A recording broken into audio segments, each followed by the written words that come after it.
Well, that was a crazy Sunday, and now we're just about to jump into week 16, so it's already time to start talking waiver wire because the list of injuries is long from yesterday. It just keeps happening. It's kind of crazy how many injuries we had yesterday that were extremely significant. We'll run through them. But before we do that, things changed. We'd been depending on our running backs all year and not the wide receivers. The wide receivers were really hit and miss, even the big name ones. But that all turned around on Sunday, and our star running backs that got you into your playoffs, Saquon Barkley, Derrick Henry, they didn't even break 10-point fantasy points. It's kind of crazy. And then we could have called it National Wide Receiver Day because we had, I think, 12 that were over 20 fantasy points. It was just a different day. And who got you to the playoffs may not be leading your playoff race. So we'll see if there's anybody you can pick up that maybe you can count on a little bit for these injuries or that might make your team a little bit better. Or the other option is just prevent your opponent from picking them up. I think that's sticking with you pretty hard after a couple weeks ago where your opponent picked up Charbonnet. Not only Charbonnet, but they picked up like literally every running back that might have a chance. They picked up, I think, 3 running backs to block me from getting them, which is a little bit extreme. Well, let's start with the injuries. Patrick Mahomes, right high ankle sprain, it's looking like. It is. It's been confirmed. X rays were negative. They consider it mild and they're classifying him as day to day. The problem here for the Chiefs is they are approaching the second game of the marathon stretch where they're going to play 3 games in 11 days. And so they have a short week, a little bit short. This time they turn around and play on Saturday, and then after Saturday they turn around and play Christmas Day on Wednesday. Usually we see players miss like 4 weeks with a high ankle sprain, but we've also seen Mahomes do this before where he just grinds through it and he plays anyway. It's going to be interesting to see what they do. Are they going to try to have him more healthy going in to make that deep playoff run? Or are they going to force the issue and see if they can get that bye week for the playoffs and come out ahead in the conference? Because they've already made the playoffs essentially. They're the division winner. They are. They've already made the playoffs, but they're battling the Bills for that top spot in that first round bye. Well, continuing on then to our next one, who is also from a top team looking good for playoffs. David Montgomery, Detroit Lions, is gone for the season after He having an is. MCL injury. Yeah, they confirmed today that he tore his MCL and he's gone for the season. That was a rough game for the Lions. They lost 2 defensive players as well, one of them for the season as well. Injuries are just piling up, and hopefully they can get things together and make a run in the playoffs. But it's going to be without David Montgomery that you may need to replace on your team. So we'll have who's going to be next. As far as the Lions go, I think we're going to see a lot more Jahmyr Gibbs because that was definitely working and it was the plan last night. Saquon Barkley, Philadelphia. Saquon Yeah, Barkley is also injured and missed the second half of the game. I think that surprised a lot of people and did not help with the lack of fantasy points yesterday there. it didn't, and we don't know what's wrong with him. Team's not talking, so it's just an undisclosed injury. Of course, everyone's saying things are fine, and we'll have to just watch the practice status. I wouldn't be surprised if he doesn't practice. I mean, he's a veteran, he knows what he's doing, and they would go ahead and rest him. So we'll have to watch late in the week to make sure that he's active and try to figure out what happens if he's not active. The Eagles are kind of hurting if he's not active, and AJ Brown, who now also has an ankle injury. I know we need a little more info, but Yeah, AJ Brown, he had a great day yesterday after talking about how they needed to get him the ball. He did. He had 8 catches and 110 yards and a touchdown. So he had a great day, but he had an ankle injury and we're going to be watching for more information, kind of like the Patrick Mahomes situation because it looked a little bit similar, although he didn't get his foot trapped. They may try to get both A.J. Brown and Barkley 100% before making that playoff run. That's what I would do, but they also want to keep winning as well. We'll see if they shut them down and if that plays into our fantasy playoff woes when they shut people down or they don't go playing in the last few weeks. Nick Chubb had a season-ending broken foot after getting stepped on. Yeah, he just came back and I think he played like 3 games and he came back from that devastating knee injury a year ago, which none of us were 100% sure he'd make it back, but he made it back. He was looking good. He was getting more workload.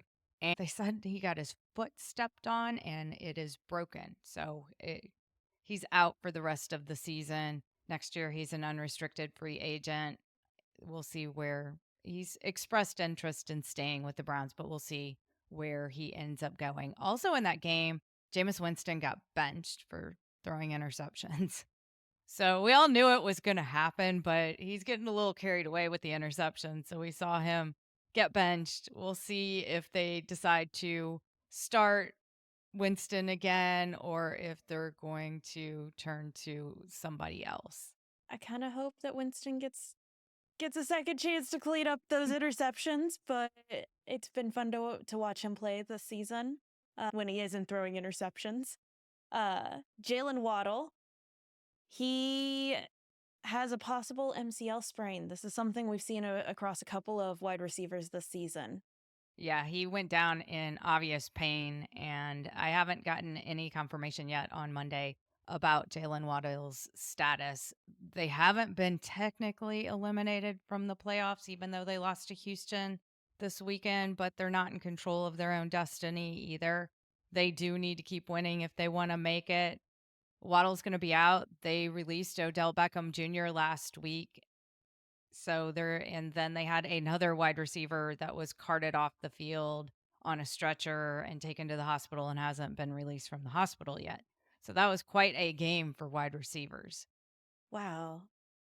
Miami's just Yeah, taken a beating this year of one team member after another going down for they are. several week or season-ending injuries. Another team that knows a lot about injury, New Orleans Saints, had Alvin Kamara go down with a groin injury. He'll likely miss a week or two, and Kendre Miller, who's now healthy, is going to be one of the running backs on our waiver wire suggestion list. He picked up the slack when Alvin Kamara left yesterday. Another running back on this that we've talked about previously, Tony Pollard with the Titans, left the game briefly, and Tyjae Spears was happy to jump in. He was. Grab a touchdown, take some carries. He was happy to be doing that. He returned, but he's probably going to be sharing more and more with Tyjae Spears, even if he's back this week. Something to definitely watch. We also had a slew of concussions. Zach Ertz, tight end for the Washington Commanders, left with a concussion. And we've seen these concussions kind of linger from week to I don't want to say linger, but they are definitely being more cautious, it seems like, this year in letting the players return and to completely go through that concussion protocol. Also, Alec Pierce, wide receiver for Indianapolis Colts, and Tommy DeVito, the quarterback for the New York Giants, all had concussions over the weekend. And then Will Levis was benched. He was. We may see Mason Rudolph this weekend. We'll have to see who they want to play going forward. You're not starting him anyway in fantasy. What does this mean if you have Calvin Ridley? I think Mason Rudolph's actually a little bit of an upgrade, but you probably aren't winning in your playoffs with Calvin Ridley, other than that 1 week. Probably. We had a couple of other players that left the game, some just briefly, including Joe Mixon with an ankle injury, Geno Smith with a knee injury. He left in the third and didn't return, but they seem optimistic. Josh Allen, where the X-ray is showing everything's fine. Trey Benson with an ankle injury. They put Amari DeMarcado on IR now. Yeah, Kyler it's Murray. all James Conner. Yeah, it's all James Conner now. Kyler Murray left the game briefly, but did return. Rashad White got stepped on, returned the following drive, and then Xavier Legette had a groin injury and Braylon Allen had a back injury. This is a very long list of injuries. It is. And I've never seen so many players that left and returned to a game. And now we are left wondering what their true status is. So we'll have to monitor all of these injuries this week to make sure you don't get caught off guard going into your playoffs this weekend. So who are you going to pick up? DeMarcado, because you can just clearly say DeMarcado is not coming back. He is gone. So yes, let's talk. Who can you pick up? And if this is your first time listening to us or you haven't subscribed yet, now is a great time to hit the subscribe button so you don't miss us or our free weekly contests. You may not be winning your playoffs, but we do have our free DFS contest going on every week, and they are so much fun to be a part of, and we'd love to have you join us. Yeah, it's a great time to try something new and stay engaged in fantasy football even when you're out of your playoffs. So who are you picking up to make it through the playoffs or to prevent your opponent from getting an edge on you in case they had one of these injuries? Then you can see it coming. Wide receivers. We'll start with wide receivers. Jalen Coker for the Carolina Panthers is 98% available. He's an undrafted rookie that missed 3 games with a calf injury. We haven't seen Coker and Thielen play together, but we did see Xavier Legette go down with that groin injury on Sunday. So that definitely gave more targets to Coker. He had 110 yards and a touchdown in week 15, but most of that did come on one single catch for 83 yards. Still, he does look like he has some speed, he's got some chemistry, and the Panthers are playing better and better even though they lost this past weekend. Next up, they get Arizona. Okay, matchup. And then they get Tampa Bay, and everybody loves to play Tampa Bay. I think that's going to be like a trend in our waiver wire recommendations is who's playing Tampa Bay, because not only can Tampa Bay let you score, but Tampa Bay can score, which drives it back and forth. Kind of like the Cincinnati games. Usually you see Cincinnati will put up 30 points and the other team will get to put up 30 points too. I think that, yeah, it's either Tampa Bay or Cincinnati. Who's playing them and who's next up if they've got an injury? Our other one on the list is one we like to keep talking about. Keon Coleman, who's back from that wrist injury. We got him back this past Sunday, and he didn't quite see as much as I think we expected, but he did see 2 targets and a single reception in the win over the Lions. Yeah, that single reception went for 64 yards. So it was a good one, a big one. And I expect that the Bills work him back and get him some additional targets over the next few weeks. They have great matchups. In 2 of their next 3 games, they get to play the New England Patriots, one time at home and one time in New England. So that's kind of crazy. Patriots are definitely allowing you to pass, and they could just use that as practice. The other game is against the New York Jets, so that could be a fun one as well. Keon Coleman is one where I don't know that I'm going to be playing him because of his low target, but I certainly don't want my opponent to grab him and be able to play him. So I'll be looking to grab him and sit him on my bench if I have room. One that's worth a mention. So we're recording this before the Falcons play on Monday night. And that's the only reason I'm not recommending him, because I believe we recommended him last week and I really want to see him play before I recommend him again. And that's Ray McCloud. Next up, they get the New York Giants and then the Washington Commanders and the Carolina Panthers. The Falcons have a great upcoming schedule after tonight. Tonight's even good. So they're playing the Raiders tonight. I really want to see what his target share is and how that looks before recommending him again. But he is definitely one to have on the radar on Tuesday morning, looking at his stats from Monday night. And the Falcons are fighting for that NFC South title. They're trying to get back in there, and the Tampa Bay Buccaneers have it right now. Well, let's continue on to running backs, because I think there's quite a few people who will be heading to the waiver wire to find a running back since you can't trade. This is true. Yeah. We'll be looking to see what running backs are going to step in. One of the ones that probably got dropped was Jerome Ford. So when Nick Chubb came back and we saw that true share going on, a lot of us dropped Jerome Ford. He's about 58% available in leagues. And hey, guess what? He has Cincinnati coming up next. I think we just mentioned them. So now he's not going to share that backfield. And he had 102 yards rushing and receiving on Sunday against a good Chiefs defense. So what can he do against the Bengals defense that allowed Tajay Spears to rack up 27 fantasy points on Sunday? I'll be picking up Ford again, or trying to, maybe to play him, but at least so my opponent can't play him. And then in a similar way, our other recommendation is on the New Orleans side, with Kamara going down, Kendre Miller, 89% available. Yeah, so Kendre Miller is kind of interesting. We're going to have to watch the Kamara situation because it is listed as day to day, although it seems a little bit more serious than they're probably indicating. So I do want to watch that, but 89% available. Next up, they get Green Bay, which isn't, a crazy matchup. And it's in Green Bay, which I don't like. But then after that, they have the Raiders and then Tampa Bay. So the Saints need all the healthy players they can get. The problem I feel with Kendre Miller is he's definitely got his own injury history. He suffered a hamstring injury in week 8 that forced him to miss games, which is why we haven't been seeing him until now. But he's only got to make it through 3 games, right? Really 2, because most of us only play 2 more weeks of fantasy playoffs.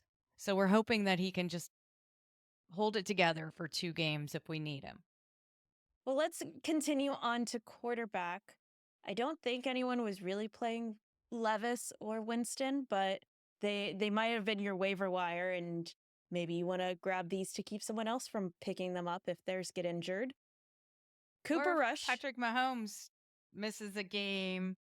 I don't think Josh Allen will miss a game, but Patrick Mahomes may miss 1 or 2 games. So, yeah, Cooper Rush, Dallas Cowboys, 92% available. I used Rush on a bye week. Next up, he's got Tampa Bay. We already said how much we like players that are playing Tampa Bay and Cincinnati. So he's got Tampa Bay up next. Don't like the next matchup after that, Philadelphia and then Washington. So this is kind of a 1 week pickup if you need somebody that's maybe got a bad matchup or is a little banged up. Cooper Rush can sub in that Tampa Bay pass craziness that hopefully we will see again. Rush passed for 214 yards and 29 attempts in the Cowboys' win over the Panthers, and we can just hope for that shootout against the Bucks. Our other one is another one we've mentioned before. Bryce Young, looking better, pulling things together a little bit. He's 95% available, and they have a pretty good schedule coming up, too. They do. They get to play the Arizona Cardinals, and then they get to play Tampa Bay. So 2 quarterbacks that have Tampa Bay on their upcoming schedule in the next 2 weeks is who we've got to recommend. They played each other this past weekend, and Bryce Young didn't have as good a game as he had been having in some of the other matchups. He did have a 68% completion rate, and he ran for a touchdown and he passed for a touchdown. Unfortunately, he also tossed 2 interceptions. We'll see what he can do against Tampa Bay. Well, let's move on to tight ends. I don't think too many people are probably looking for a tight end, but in case you are, we got 2. Let's start with the Jacksonville tight end. Yeah, so the Jacksonville Jaguars placed Evan Ingram on IR late last week, and that caught me by surprise anyway. He has a torn labrum. So they went ahead and put him on IR so he can have surgery. When they did that, they brought in Brenton Strange, and he's 98% available. Next up, they're playing the Las Vegas Raiders, and then the Tennessee Titans, and then the Indianapolis Colts. Strange stepped into that role and immediately saw all of Evan Ingram's targets. He had 12 of them and caught 11 of them on Sunday. He didn't get into the end zone, though, but that's okay. I'm willing to give him a chance. So maybe if you had Zach Ertz, who left with a concussion, you can grab Brenton Strange and give him a chance. Or if you're down to like Kyle Pitts and he hasn't been getting it done, then pick up somebody else. The only other tight end, and Hunter Henry's been on our list multiple weeks this year.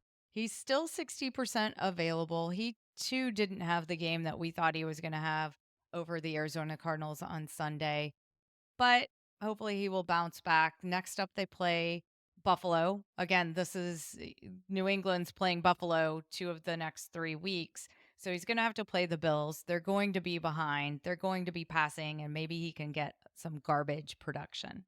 What about defenses? Any defense recommendation, especially if you're streaming defenses?